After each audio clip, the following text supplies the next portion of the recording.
తర్వాత చాలాసార్లు ప్రార్థనకు రమ్మని అంటే మీరు వెళ్ళండి వస్తాను అనేవాడిని.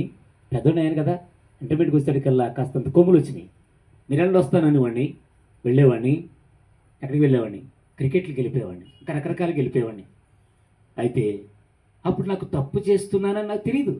ఎప్పుడైతే నా మనోనేత్రాలు తెరవబడ్డాయో, మనసులో ఉన్నటువంటి నేత్రము తెరవబడిందో, అప్పుడు దేవుడు నా పాపాన్ని నా ముందు పెట్టాడు. నువ్వు తల్లిదండ్రులు అనేకసార్లు మోసగిచ్చావు కదా, దీన్ని బట్టి వెళ్ళు.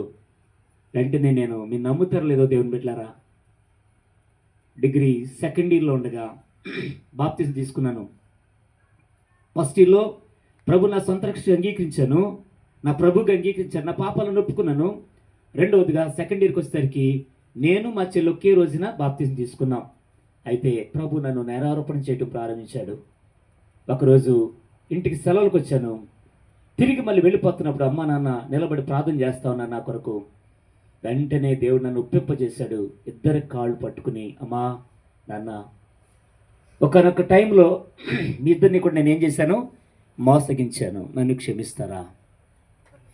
ఒక మాట అడుగుతున్నాను, ఇలాంటి బోధ ఏ సంఘంలో ఉంది చెప్పండి? ఇలా ఒప్పుకోమని చెప్పే బోధ ఉందంటే ఎక్కడైనా?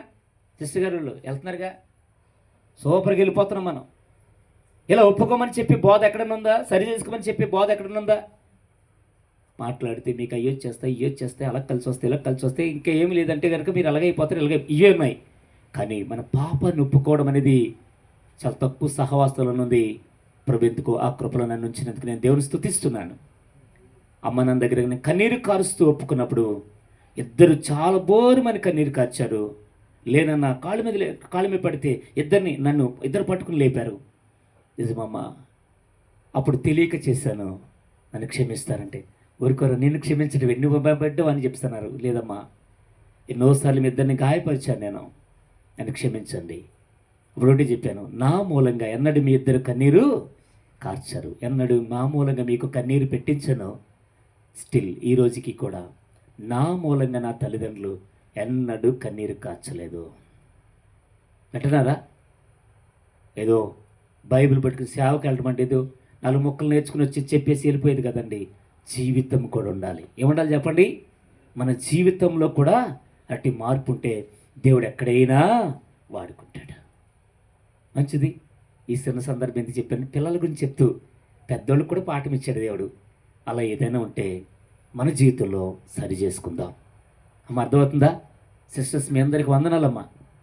అయ్యా, మీ అందరికి వందనాలు. ఈ సమయంలో అన్న మోజెస్ గారు మన మధ్యలో ఉన్నారు. వారు మనకి వాక్యాన్ని అందిస్తారు.